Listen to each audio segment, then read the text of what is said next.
베드로후서 1장 1절에서부터 11절 말씀입니다. 신약 382쪽.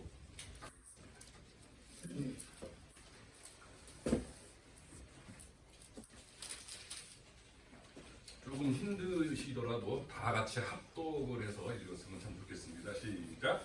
예수 그리스도의 종이며 사도인 시몬 베드로는 우리 하나님과 구주 예수 그리스도의 의를 힘입어 동일하게 보배로운 믿음을 우리가 함께 가진 자들에게 표시하노니 하나님과 우리 주 예수를 알므로 은혜와 평강이 너희에게 더욱 많을지어다. 그의 신비한 능력으로 생명과 경건에 속한 모든 것을 우리에게 주셨으니 이는 자기의 영광과 법으로서 우리를 부르신 이를 알므로 말미암으리라. 이로써 그 보배롭고 지극히 큰 약속을 우리에게 주사 이 약속으로 말미암아 너희가 정욕 때문에 세상에서 싸워질 것을 피하여 신성한 성품에 참여하는 자가 되게 하려 하시느니라. 그러므로 너희가 더욱 힘써서 너희 믿음의 덕을 지식의 절제를 절제의 인내의 경건의 형제의를 형제의의 사랑을 더하라. 이런 것이 너희에게 있어 부족한즉 너희로 우리 주 예수 그리스도를 알기에 게으르지 않고 열매 없는 자가 되지 않게 하려니와 이런 것이 없는 자는 맹인이라 멀리 부진하고 그의 옛죄가 깨끗하게 된 것을 잊었느니라. 그러므로 형제가 더욱 힘써서 너희 부르심과 택하심을 구하라. 너희가 이것을 행한즉 언제든지 실족하지 아니하리라. 이같이 하면 우리 주 예수 그리스도의 영원한 나라에 들어감을 넉넉히 너희에게 주시리라. 아멘. 네. 오늘 말씀은 사도였던 시몬 베드로가 죽음을 앞두고 유언처럼 남긴 베드로 후서입니다. 그래서인지 몰라도 이게 한 절 말씀에 주는 의미가 묵직합니다. 먼저 1절을 보시면 편지의 머릿말이죠. 이 글을 읽는 사람들에게는 하나님과 주 예수의 의를 통해서 무엇을 받았다고 하죠? 1절에 나와요. 1절에 보배로운 믿음. 그죠? 그리고 그 다음 절에 보시면 하나님과 주 예수를 알므로 인해 그 하늘로부터 내려오는 은혜와 평강이 넘치기를 축도하고 있습니다. 그죠? 그리고 3절에서 보시면 우리 믿는 사람들이 예수 그리스도를 알므로 말미암아서 예수 그리스도의 생명과 경건에 관하여 우리 믿는 사람들이 필요로 하는 모든 것을 우리에게 주셨다고 말하고 있습니다. 그죠? 그리고 또 3절 후반부와 4절에서도 보면 예수 그리스도께서는 자신의 영광과 법으로서 지극히 보배롭고 위대한 약속들을 주신 이유가 뭐였죠? 예, 거룩한 신의 성품에 참여하는 자가 되도록 하기 위한 목적이랍니다. 결국 신앙생활의 목적은 하나님의 거룩하신 성품에 참여하는 자가 되는 것입니다. 이 모든 선물, 이 1절에서부터 4절 선물은 우리를 부르신 하나님과 예수 그리스도를 알므로 해서 우리는 엄청난 존재가 되는 것입니다. 첫 번째 보배로운 믿음을 받았고, 다음에 은혜를 받았고, 다음에 생명과 경건에 속한 모든 것을 다 받는 것입니다. 그리고 또 보배롭고 지극한 약속도 받았습니다. 그리고 신성한 성품에 참여한 자가 우리인 줄 믿습니다. 네. 하나님은 우리를 향해서 위대한 계획을 가지고 계신데 그 계획은 뭐냐면 우리가 예수님의 형상대로 살게 하는 것입니다. 그 말은 예수님의 생명으로 살게 하는 것입니다. 원래 우리는 하나님의 형상대로 창조되었어요. 그죠? 그런데 그것이 훼손이 됐습니다. 그리고 그 훼손된 하나님의 형상이 회복되는 것, 온전히 회복이 되어서 하나님의 성품에 참여하는 것, 그것이 구원인 줄 믿습니다. 그런데 이것이 저절로 되지는 않습니다. 오늘 본문 5절을 보니까, 그러니까 너희가 더욱 힘쓰랍니다. 힘써서 이것하고 그리고 7절에 보니까 더하랍니다. 힘써서 더하랍니다. 구원은 예수 그리스도의 은혜로 받습니다. 그런데 구원 이후의 성장은 우리가 힘쓸 부분이 있는 것입니다. 가만히 있는데 내게 주어지는 것이 아니고 우리가 더하는 것입니다. 몸부림과 애씀이 있어야 되는 것입니다. 의지적인 헌신과 의지적인 노력이 필요한 것입니다. 원하고 결단하고 몸부림쳐야 됩니다. 힘써서 믿음으로 시작을 해서 더 지식, 절제, 인내, 경건, 형제 우의 사랑을 더해야 되는 것입니다. 이게 우리가 가야 할 길입니다. 그래야 하나님의 성품에 참여하는 자가 되는 것입니다. 그래서 8절에 보시면 그래야 열매 맺는 인생이 되는 것이고 11절에 보시면 영원한 하나님의 나라에 넉넉히 들어간답니다. 그런데 그 시 작은 5절에 보시면 믿음입니다. 그래서 오늘 메시지는 믿음에 관한 설교를 하려고 합니다. 믿음이라는 말은 성경에 250번 나옵니다. 그리고 믿는다라는 동사는 600번 이상 나옵니다. 그 정도로 믿음은 가장 중요한 것입니다. 정작 우리 믿는 사람들은 믿음이라는 말은 잘 모르고 그걸 형이상학적으로 이해할 때가 종종 있습니다. 믿음이라는 것은 여러 가지로 설명할 수가 있는데 오늘은 우리가 잘 알고 계시는, 여러분이 잘 알고 계시는 소위 믿음장이라고 불리는 그 히브리서 11장만 가지고 믿음을 세 가지로 말하려고 합니다. 성경 보시겠습니다. 그 히브리서 11장 1절 말씀입니다. 364쪽에 있습니다.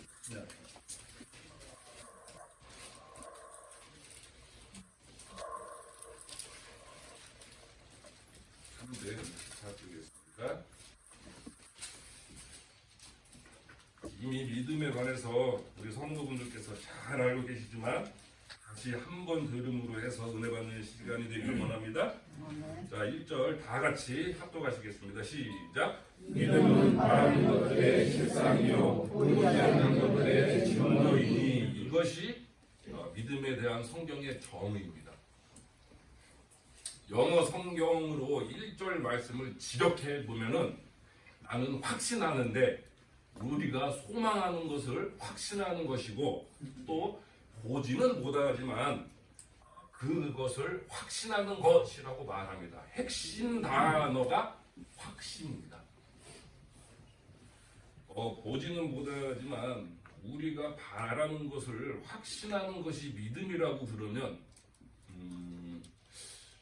제가 이번 달에 캐나다 혜인이한테 큰 돈을 보내야 되는데 그 돈을 나에게 주시기로 확신합니다. 믿습니다. 이게 될 수도 있겠어요. 그죠? 그리고 또 어떻게 생각해 보면은 나는 더 좋은 집을 사게 될 줄도 믿습니다. 우리 집값이 올라갈 줄 믿습니다. 이게 바라는 것을 확신하는 게 믿음이라고 말하고 있는데 이게 성경에서 말하는 믿음인가 한번 생각해 보게 됩니다. 성경은 문맥 가운데 읽어야 되는 겁니다. 그 말은 뭐냐면 이렇게 오늘 본문 11장 1절 한 절을 띄워놓고 이렇게 설명을 하면 그게 이단되는 지름길입니다. 이단들이 보통 그렇게 합니다. 문맥과 상관없이 그 구절을 딱 빼갖고 설명을 하면 사입이 되는 겁니다. 히브리서 11장 앞에는 10장이 있습니다. 10장에 무슨 얘기가 있었을 것입니다. 그죠? 그러니까 11장에 이런 말씀이 나오는 것입니다. 10장에 무슨 이야기가 나오냐면 초대교회 성도들의 삶에 대해서 나옵니다. 10장 32절을 보시면 10장 32절을 보시면 바로 그 옆에 있어요. 다 같이 합독하시겠습니다. 시작.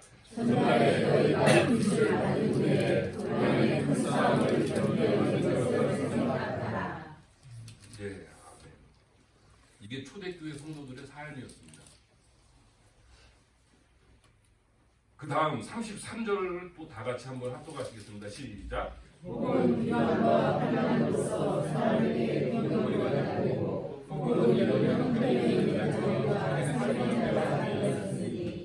아멘. 이게 초대교회 성도들의 삶이었습니다. 초대교회 성도들에게 있어서 예수를 믿는다는 것은 죽음을 말하고 환난을 말하며 조롱을 말하고 배척을 말합니다. 이것이 초대교회 성도들이 처한 상황이었습니다. 그러면 이들이 무엇을 그토록 바랬을까요? 한번 생각해 보게 됩니다. 우리들처럼 좋은 집, 좋은 땅, 물질, 환경 그런 것을 바라진 않았을 것 같습니다. 37절을 또 보시겠습니다. 37절에 다 같이 합독하시겠습니다. 시작.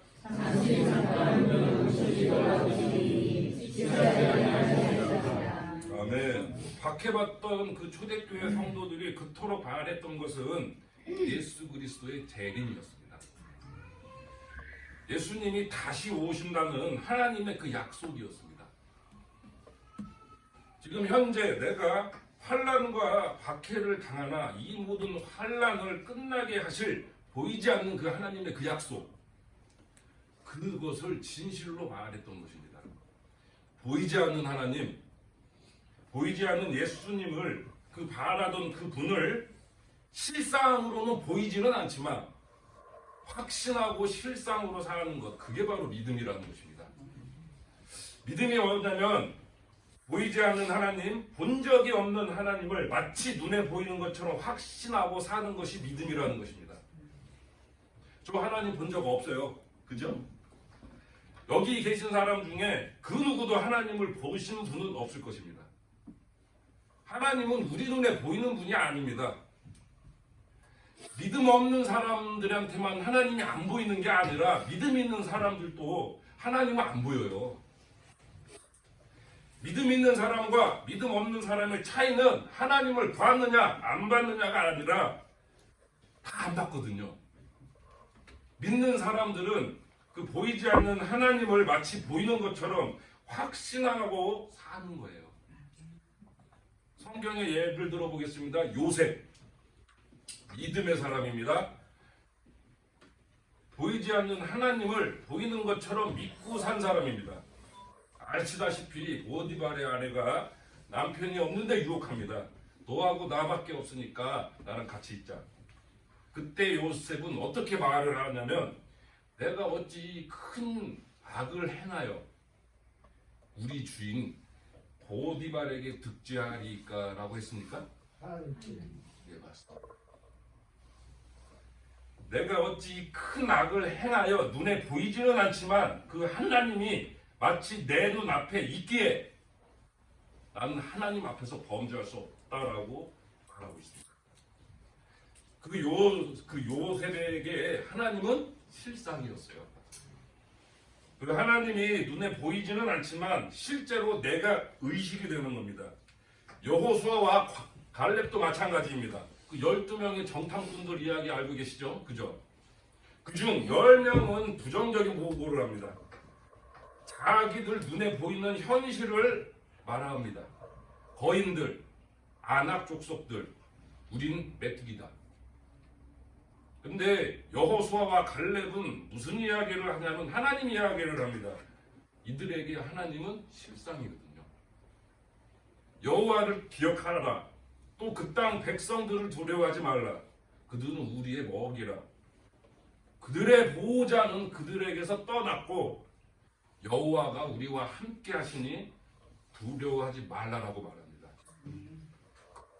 그들에게도 하나님은 실상이었습니다. 다윗도 마찬가지입니다.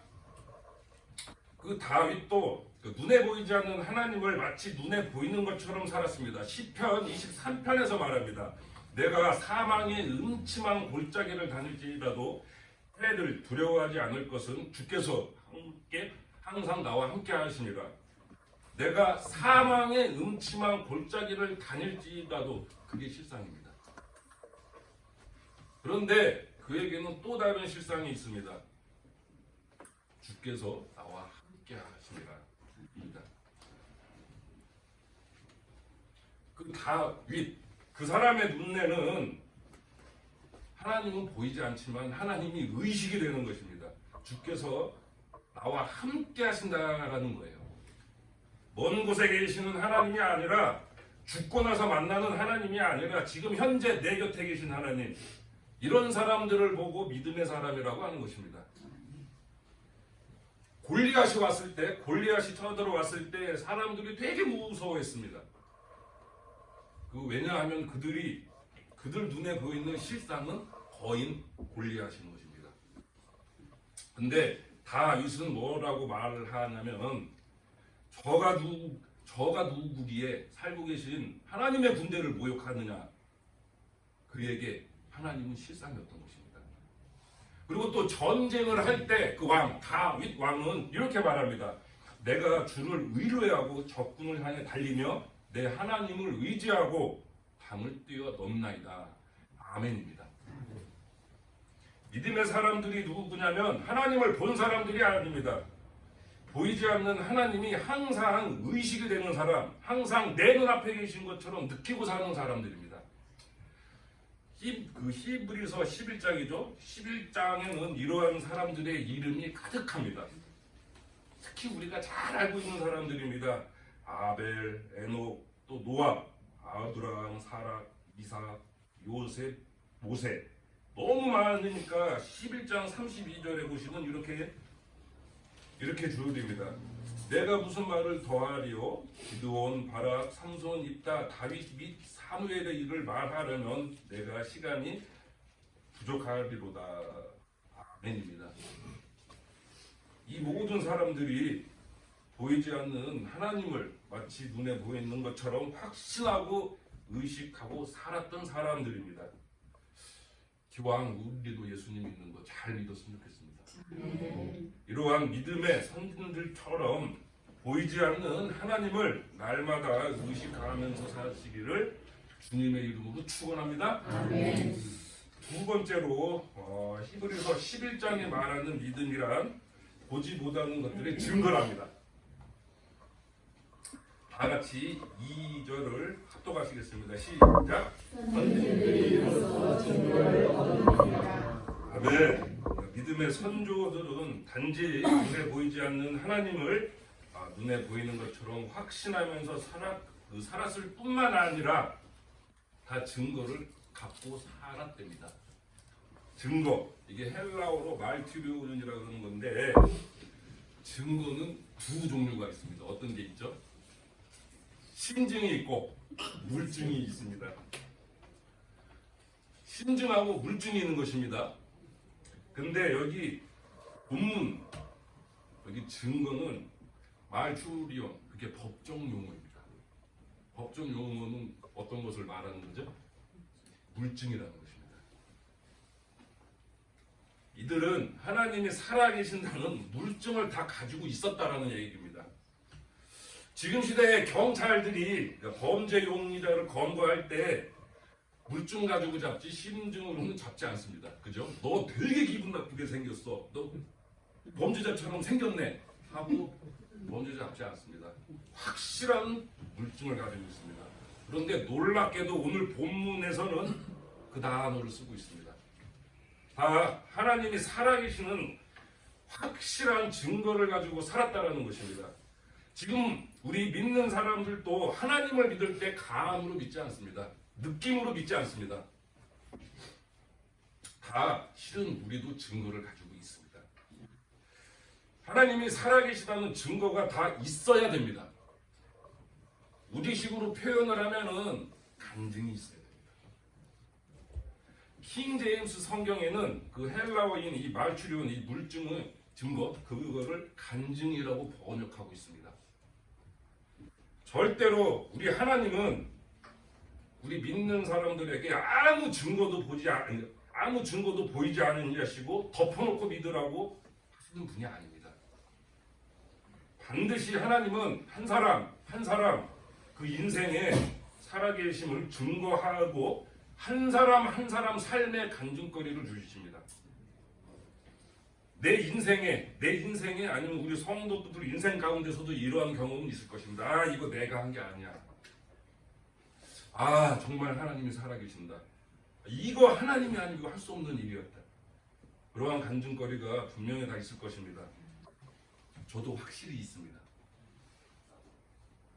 우리는 무턱대고 덮어놓고 믿는 사람들이 아닙니다. 살아계신 하나님을 한 번도 본 적이 없지만 우리 믿는 사람들은 그러한 하나님을 의식할 뿐만이 아니라 우리 삶의 말추리온 증거들이 많이 있습니다. 저희 집에 저희 아버지가 굉장히 잘생기셨습니다. 인물이 굉장히 좋으십니다. 저보다 훨씬 나은 것 같습니다. 근데 성격은 제가 조금 더 나은 것 같습니다. 저희 아버지는 복음을 들어보셨던 적이 없는 사람입니다. 본갓집 종손이었기 때문에. 그런데 교회 문턱도 가봤던 분이 아니신데 HID용으로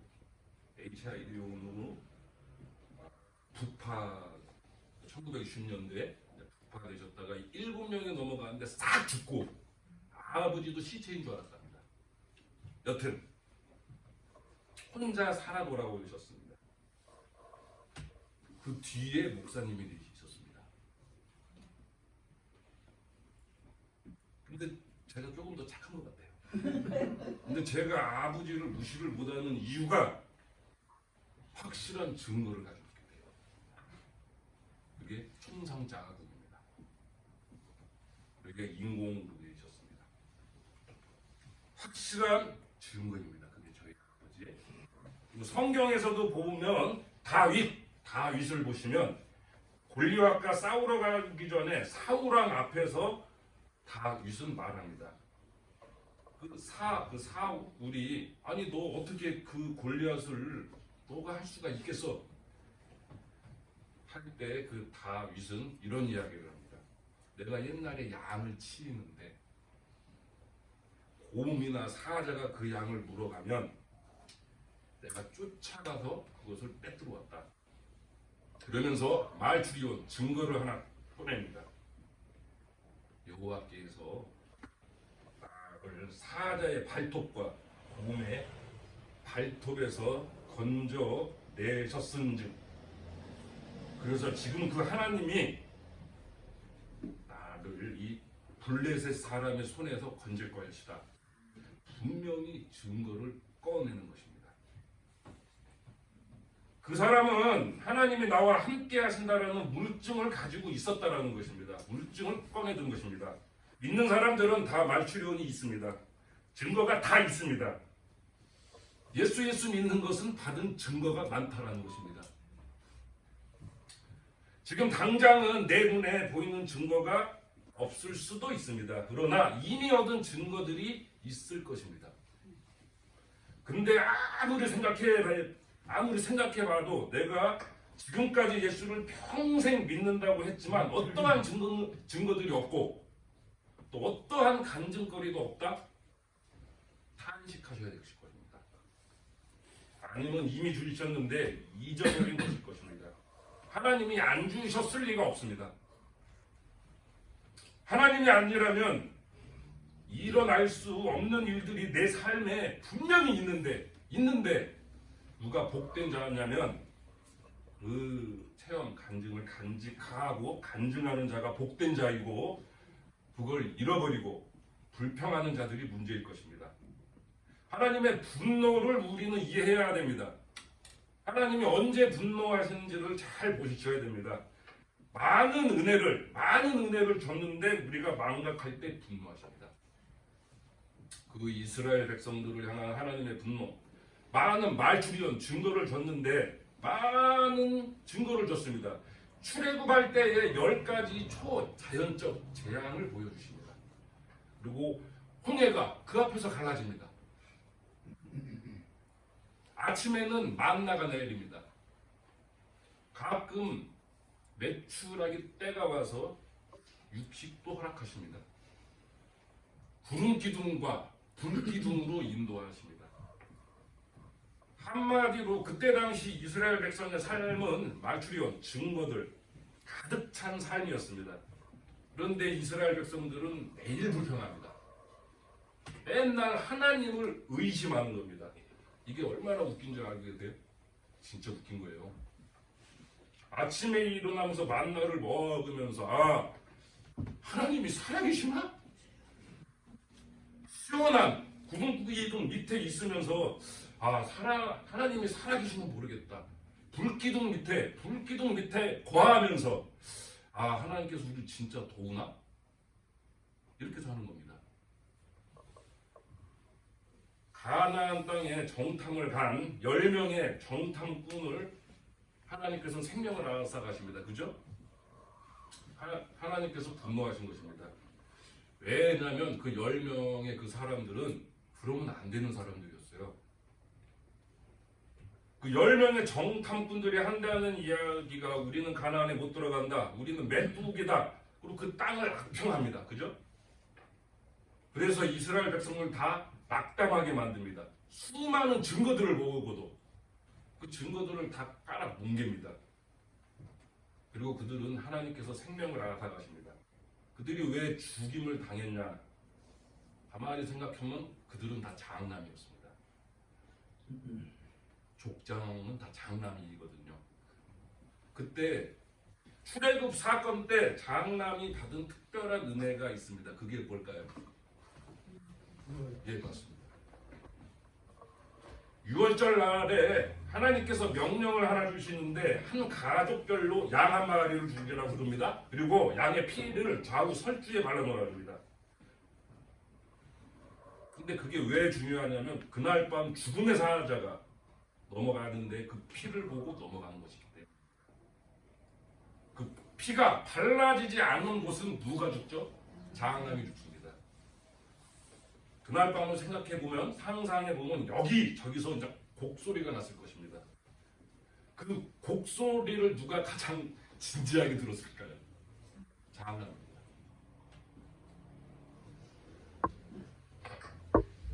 저 장남입니다. 그때를 상상해보면 제가 그날 밤에 뭐 했을 것 같냐면 피가 제대로 발라졌나 안 발라졌나 아마 확인했을 것입니다. 그 장남들, 그 10명의 정탐꾼들, 그 장남들 하나님의 특별한 은혜를 받은 사람들입니다. 그것을 잃어버린 것입니다. 우린 하나님의 자녀들입니다. 예수께서 십자가 상에서 우리를 위해서 대신 죽으셨습니다. 그죠? 하나님께서 나를 사랑하신다는 증거가 내 뒤에 있는 것입니다. 십자가입니다. 그 십자가가 증거입니다. 딴 증거는 다 잃어버려도 요건 잃어버리면 안 됩니다. 하나님께서 우리에게 분명한 증거들을 주십니다. 그게 믿음의 사람들인 것입니다. 그리고 히브리서가 말하는 세 번째 믿음은 순종하는 것입니다. 히브리서 11장을 차분히 읽어보시면 믿음은 다 순종한다 라는 동사와 함께 표현되고 있습니다. 4절을 보시면 믿음으로 아벨은 가인보다 더 나은 제사를 하나님께 드렸습니다. 동사입니다. 그죠? 7절에 보시면 노아는 아직 보이지 않는 일에 경고하심을 받아 방주를 만들었습니다. 동사입니다. 그리고 8절에도 보시면 믿음으로 아브라함은 부르심을 받을 때에 순종함으로 갈 바를 알지 못하고 나아갔습니다. 동사입니다. 그리고 17절에 보시면 아브라함은 시험을 받을 때에 믿음으로 이삭을 드렸고요. 20절, 21절에 보시면 이삭과 야곱은 축복했고, 또 24절에 보시면 모세는 바로의 공주의 아들이라 칭함받기를 거절하고 하나님 백성과 함께 고난을 받고, 또 27절에 보시면 모세는 믿음으로 애국을 떠났고, 또 29절에 보시면 믿음으로 홍해를 육지같이 건넜고, 또 30절에 보시면 7일 동안 여리고를 도니 성이 무너졌습니다. 다 동사입니다. 떠나고 드리고 순종하고 가고 지었다. 다 동사입니다. 그래서 히브리서 11장에 나오는 그 열거되는 믿음의 선진들은 다 무엇을 한 사람입니다. 믿음은 순종이고 믿음은 행위라는 말입니다. 우리 믿는 사람들은 가끔 믿음과 순종을 구별하고 또 믿음과 행위를 구별하고 있지만 성경은 절대로 그것을 구별하지 않습니다. 행함이 없는 믿음은 그 자체가 죽은 믿음이라고 말하고 있을 뿐입니다. 믿음은 호들갑을 떨면서 환호하면서 이해하는 것이 아니라 순종하는 것입니다. 믿음이 환호하는 것이 아닙니다. 막 소리치는 게 믿음이 아닙니다. 믿음은 순종하는 겁니다. 믿음은 움직이는 것입니다. 믿음이 있으면 순종합니다. 내가 순종하지 못한다면 나는 아직 믿음이 적어서, 아니, 불편한 진실이지만 믿음이 없어서가 맞습니다. 행함이 없는 믿음은 죽은 믿음이기 때문입니다. 행함만큼 믿음입니다. 믿음은 형용사가 아닙니다. 믿음은 동사입니다. 형용사만 가지고는 아무 일도 일어나지 않습니다. 에스더 잘 알고 계시죠? 에스더. 거기 사촌 오빠죠. 사촌 오빠인 모르드게가 우리 민족이 다 죽게 생겼으니까 네가 왕이니까 왕한테 한번 가봐라. 그럴 때 에스더가 뭐라고 했냐면, 나도 왕께 나아가기 힘들다. 그건 믿음이 아닙니다. 그때 몰드게가 네가 왕후가 된 것이 이때를 위함이란지 누가 아느냐 라는 말을 듣고 에스더가 금식을 하고 죽으면 죽으리라 하고 왕께 나아갑니다. 이게 믿음입니다. 저와 여러분의 인생에 움직이고 순종하는 동사로 가득 찬 믿음 생활 되기를 주님의 이름으로 축원합니다. 정리합니다. 하나님의 신성한 성품에 참여한 그 첫걸음은 믿음입니다. 믿음은 여러 가지로 정의할 수가 있지만 히브리서 11장을 근거로 세 가지로 정의할 수가 있습니다. 첫 번째, 믿음은 바라는 것들, 눈에 보이지는 않지만 바라는 것들의 실상입니다. 초대교회 성도들이 바랬던 것은 다시 오실 예수님입니다. 눈에 보이지는 않지만 그 하나님이 실제인 것처럼, 실상인 것처럼 의식하고 사시기를 바랍니다. 그리고 두 번째, 믿음은 보지 못하는 것들의 증거를 가지고 있는 것입니다. 우리 믿음의 선조들도 다 말투리온 하나님이 살아계시는 증거를 가지고 있었습니다. 저도 있습니다. 간증거리가 있습니다. 그 여러분들도 그 증거들이 있기를 예수님의 이름으로 축원합니다. 그리고 이미 주신 증거들 잊지 말기 바랍니다. 그리고 세 번째, 믿음은 환호하는 것도 아니고 동의하는 것도 아니고 이해하는 것도 아닙니다. 믿음은 순종하고 움직이는 것입니다. 우리 모두가 다 순종하는 자들이 되기를 원합니다. 네, 찬송하시겠습니다.